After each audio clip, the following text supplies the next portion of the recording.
If you'd stumbled upon a popular horror forum back in 2010, you would have most likely found a post detailing the rules to a game on the first page. It would later get deleted within a single day, and the author of the account that posted it would be completely unreachable. Some people who visited that post decided to save a copy of it to refer to later, only realizing how valuable their original copies were now that the post was completely off the internet. Instead of reposting the rules on the online web for everyone to see, the individuals who kept those copies played the very game and realized it was far more dangerous than they'd anticipated. Except, some weren't able to make it back. One anonymous individual would later survive the game and decide to post it on a dark web forum before promptly deleting his account and disappearing. I'm talking about the Subway game. The Subway game is an extremely dangerous game with the chances of failure exponentially higher than the chances of success. Winning the game requires deep determination, grit, and willpower, as well as some obvious physical strengths too. Participating in this game if you are sick, a poor athlete, or emotionally vulnerable almost certainly leads to failing the game. Winning the game will provide the player with a great reward, a choice to make one wish that will come true. The game specifically requires the player to write the wish in mind on a piece of paper and take it with them before attempting the game. Failing the game will lead to the death of the player, but that won't be the end of it. The player will die the most painful and gruesome death a person will ever suffer. And then once they've died, their soul will continue to be tortured in the same location for all of eternity by the powers of the game. You can tell I've looked into this game and acknowledged its dangers, so you may wonder, why am I writing this down? I got diagnosed with lung cancer 6 days ago. The doctor gave me 6 months to live, and since then, I've fallen into a deep depression. My family has tried to make me enjoy the rest of my life, but I can't accept such a short life. I still have things to experience, and I want to live a longer, fuller life. This is what led me to the game in the first place. And when I first found the instructions to the game while looking for similar dodgy cancer cures on the dark web, I found this game. As skeptical as I was of its authenticity, I decided to go through with the ritual regardless because I was desperate. I needed something to work, and I would go at all lengths to extend my life. To initiate the ritual, one must go to a remote subway station with no people around at around 1 a.m. at night. While the time isn't necessarily set, it's important that the time is between 1 and 2 a.m. and that not a single other person is around. Otherwise, the ritual won't work. I located a remote subway station that was out of service and scheduled to be closed soon. It was the first place to initiate the ritual, and so I drove there in the dead of the night. As I stared at the dim passing streetlights on the road, I felt strong urges to return and give up on the ritual, but I pushed through. To perform the ritual correctly, the player must bring with themselves the sheet of paper with their wish written on it, as mentioned previously, and a wristwatch, preferably made of silver. The silver assists in keeping rogue entities away, and the watch itself is imperative to tracking time in the ritual, one of the main mechanics of the game. I brought both of these items with me, with my wish obviously being the curing of my lung cancer. I walked down the stairs into the underground subway station and started to walk around the 2 platforms. This was the part of the game that initiated it. Pacing around in the subway station for exactly 33 minutes will automatically start the game. The instructions stated the importance of considering the dangers of playing the game in those 33 minutes. There's still a chance to escape the game within those 33 minutes by exiting the station and promptly returning home. After that time is up, the game has started, and attempting to exit the subway station without going through with the game first will lead to instant failure. I stared around the dimly lit platform at the dusty wooden benches as I considered turning back and going home. I pushed through regardless, knowing that my will to live a longer life was stronger than my fear of the game. Dying now and dying in 6 months would make no difference. I had nothing to lose playing this game when I was already sentenced to death. The lights began to flicker and dim further until the basic silhouettes of the objects on the platform were visible. My body started to freeze up as my fight-or-flight response was activated, and I suddenly grew very sensitive to the dull thud of my shoes against the dirty concrete floor and the light whistling of the wind outside. I looked down at my watch and squinted to read the time. The dark made it difficult to discern the position of the watch hands. I didn't need to check the time, though, because a few seconds later, I felt a strong sense of being watched. It came from deep in my gut and caused my stomach to tie into several knots. I turned around and saw the faint outline of a dark figure behind me. At the same time, the lights brightened slightly, and I could finally see the details of the objects around me. The person in front of me was facing away from me and were wearing a typical security guard uniform with dark dress pants and a matching coat. My heart began to thud rapidly against my ribcage as I realized the game had started. The appearance of a security guard is a clear indication of the game starting. Once spotted, the player must try their very best to slowly walk back and away from the security guard. The rest of the game will involve hiding from the security guard while also not leaving the train station until sunrise. I began to very carefully back away from the security guard when I heard him start whispering. Every raspy whisper sent a chill down my spine as I strained my ears to listen to what the guard was saying. I found myself frozen on the spot, struggling to make out what the guard was saying. The whispering continued as the guard began to turn around slowly. I lurched backwards as I realized the guard was about to see me, and quickly jumped behind a pillar as the guard turned around completely. I moved too quickly to be able to make out the guard's face, and all I saw was a blur of white, red, and black, like a damaged watercolor painting. I'd nearly failed the game within the first 5 minutes. While staying away from the security guard, the player must also complete 3 tasks to end the game and have their wish granted. The failure of completing these tasks before leaving will lead to the security guard permanently following the player and killing them. The first task is simple. A train will stop at the station within 15 minutes of the start of the game. The player must board this train and avoid any interaction with the passengers, no matter what. If the train does not appear, the player has failed the game. I watched the minute hand on my watch move slowly as I stood behind the pillar and listened to the slow and deliberate steps of the security guard.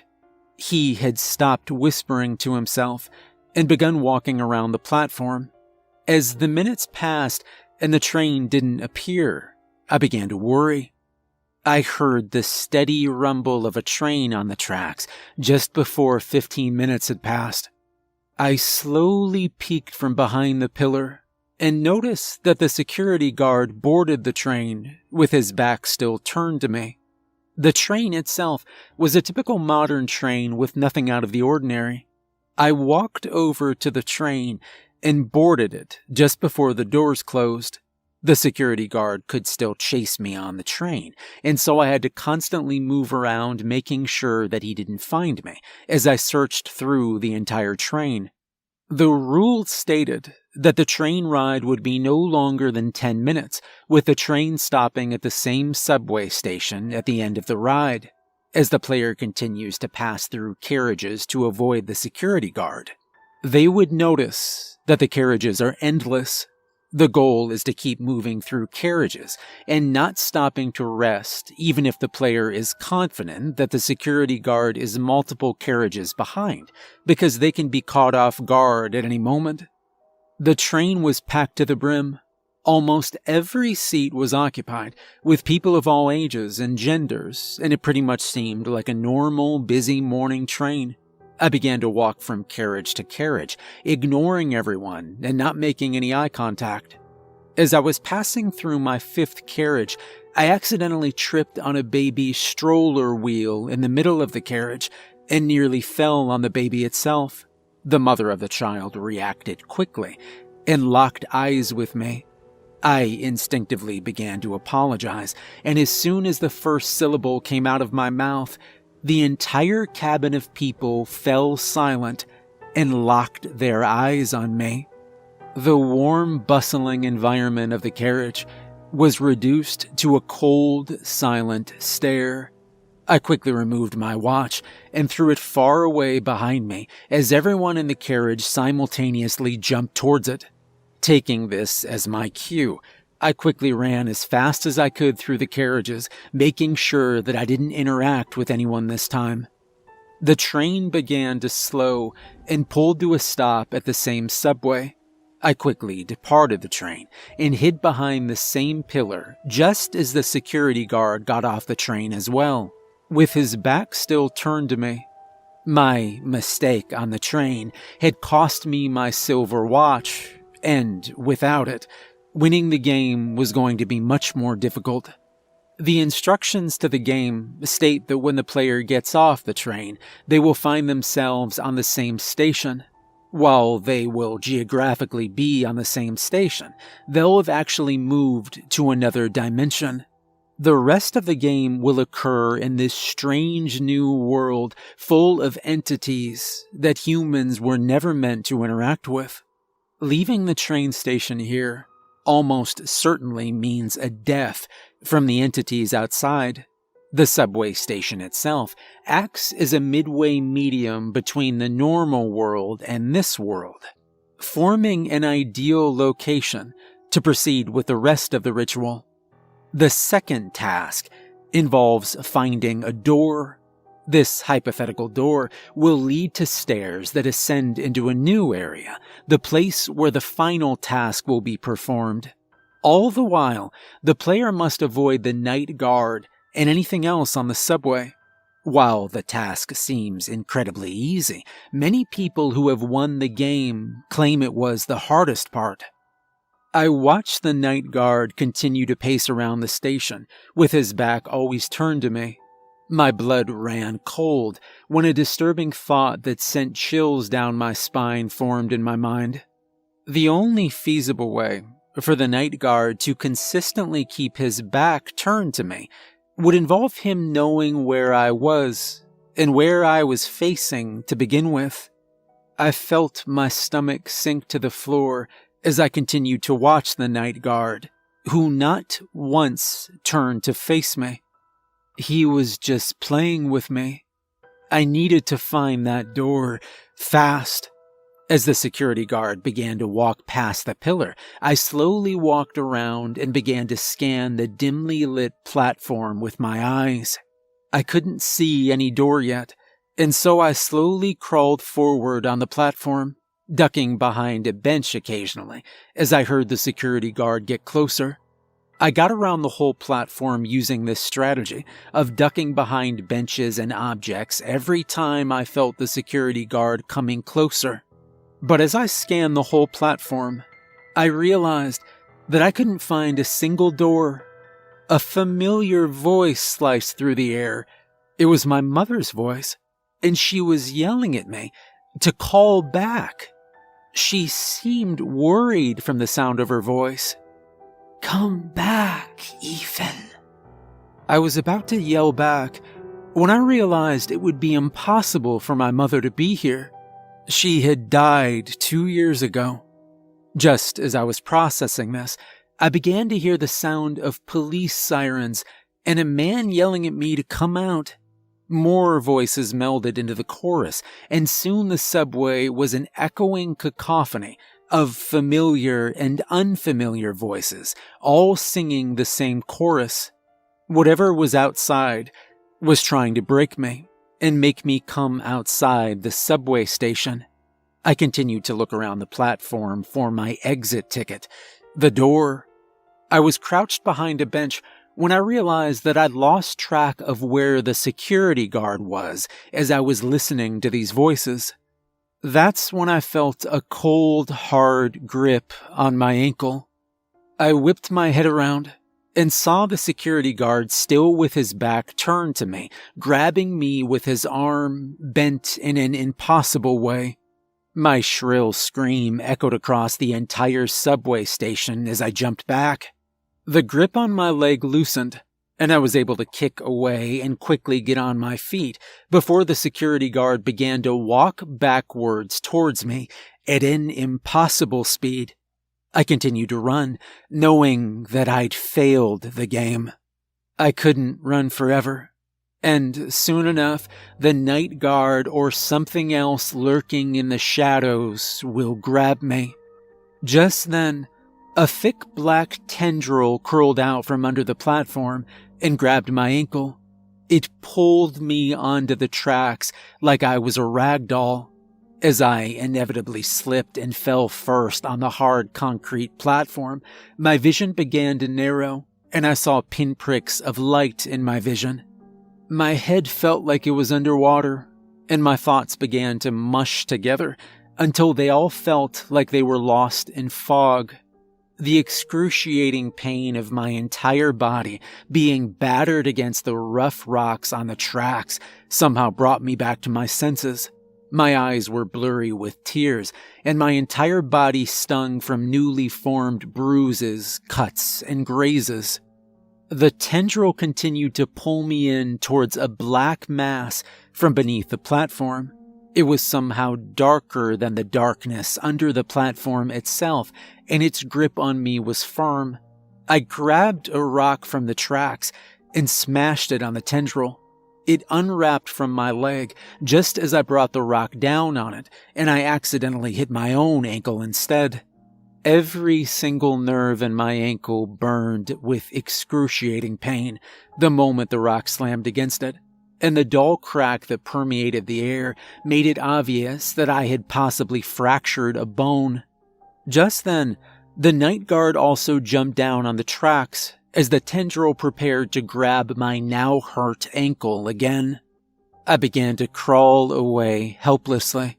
The rough rocks cut my palms as I pushed against them to move my body forward and away from the entities that longed for my soul. Just then, I felt cold metal against my palms. I looked down and noticed that hidden beneath the rocks was what looked to be a metal trapdoor. I desperately searched for the handle, and once I found it, I opened the heavy rusted door with my remaining strength. As I pushed my whole body into the opening, I realized that there was a drop. I tumbled down for a short moment before I landed on my hurt ankle and twisted it.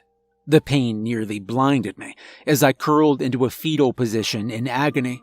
I looked around and noticed I was in a well-lit room with a single small table in the middle. The final task, crawling over to the table, caused bursts of pain to go through every single nerve in my body.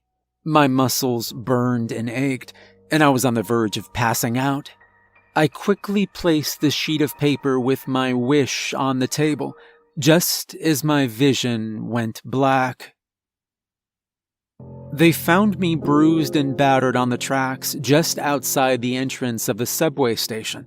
In the morning, it took my ankle another month to be usable again, and I still walk with a limp today. However, the game wasn't a lie, and my wish was indeed granted. It's just that the other day I saw the security guard outside my window at night. still with his back turned to me. If you do choose to play the subway game, take my story as a warning. As I type this out and hit post, I've realized one thing. You don't truly ever win the game.